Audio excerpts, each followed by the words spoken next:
One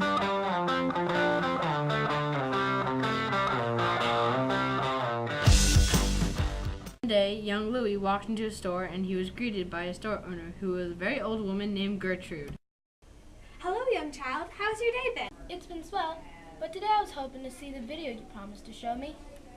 Well, of course, child. The video on ancient Mali. Come this way and I'll set it up for you. Louis has been waiting months to see this video, but he always forgot to ask Gertrude. It means a lot. I need it for some research on ancient Mali for my history project that Miss Parker's making me do.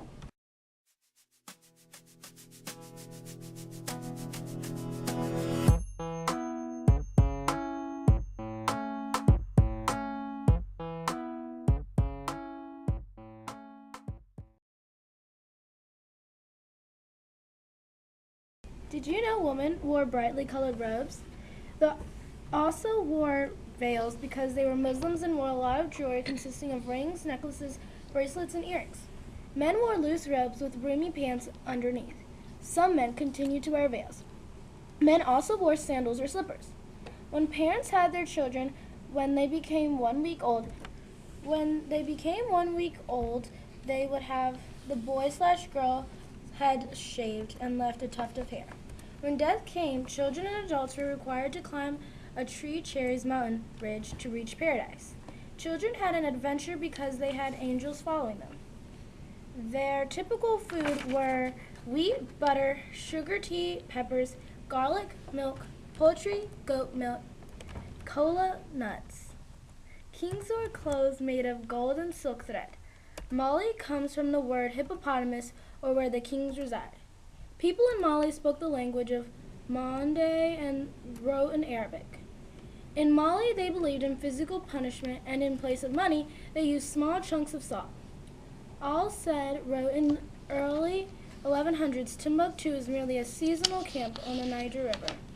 The Tagare offered tea, the greatest luxury, to guests of honor.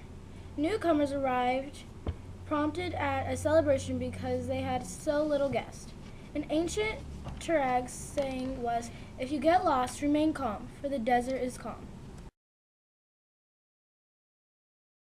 Before Islam, Mali was animist, which is a religion. They prayed to the spirit of the land for crops. The village chief was received as believed to have direct contact with the spirit. The village chief had a lot of power because he was imagined as a religious and secular image. In the 13th century, Mali converted to Islam after Sudeta died. Judaism and Christianity were also practiced. Ganzi capital converted many people to become Muslim. Before they were Muslim, the religion was based on the idea of harmony between people and land. For this reason, most of their sacred figures were animals. The religion of Islam centered upon the study of observance of the Quran. By the end of the 7th century, Muslims had extended their power to the Atlantic coast. Muslims influenced Sudan. Muslim judges are called Qudis. Muslim schools are famed around the world. Muslim scribes played a big role in Mali. The Islamic faith and Arabic language unified North Africa, and trade routes expanded quickly. Camels carried from Timbuktu slabs of salt, delicately carved daggers, timepieces, silks, beads, jewelry, and fine cloths. Miners dug 50 feet shafts to extract from the earth. Manuscripts or written books cost more than some merchandise. Some products bought by traders are glass, silver, beads, copper goods, manufactured products from Europe, and salt. Mali served as the middleman between the Sahara merchants and gold mining communities. King Sidon made soldiers turn into farmers. The farmers planted cotton, peas, grains, poultry.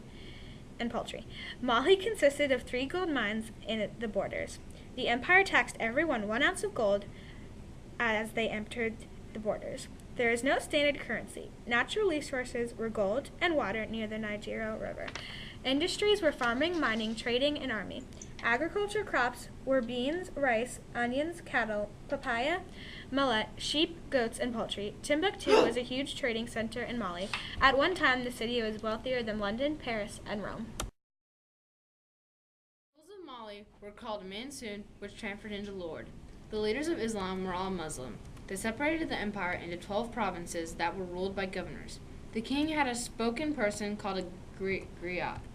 A griot was a person who would talk to the king for people who wanted to talk to him. The king had advisors who he put in charge of specific areas like agriculture, forests, etc. Mali's army was very big. Mali was a monarchy.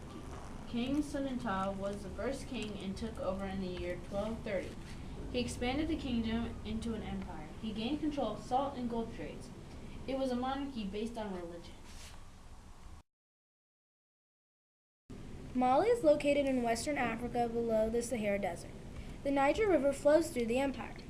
Timbuktu was a major city that lays across the trans-Saharan trade routes between the salt mines in the north and the gold mines in the south.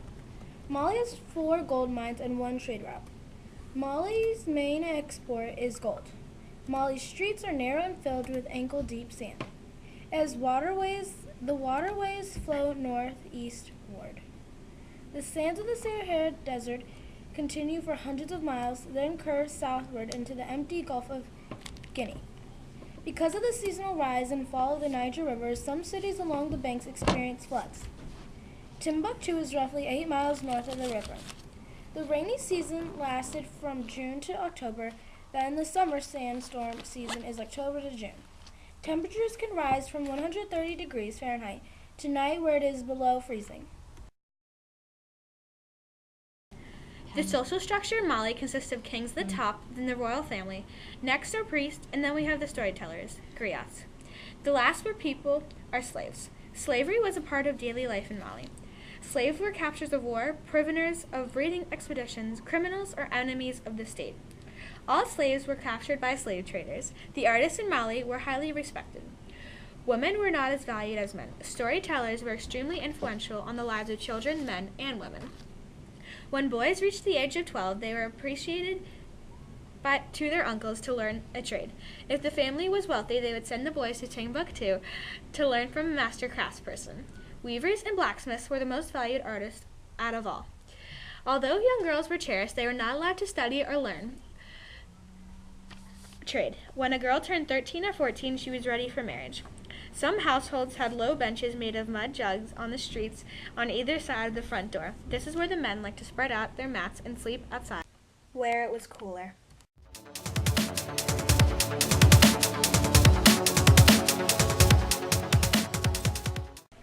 Thanks. It was real helpful in my project. I might even get an A+. Come back anytime, child. The library is always open. 2 days later. Mrs. Gertrude! Mrs. Gertrude! Child, I'm right here. Thanks for all the help. I got an A+. You were so helpful. No problem, child. Anytime. Thanks again.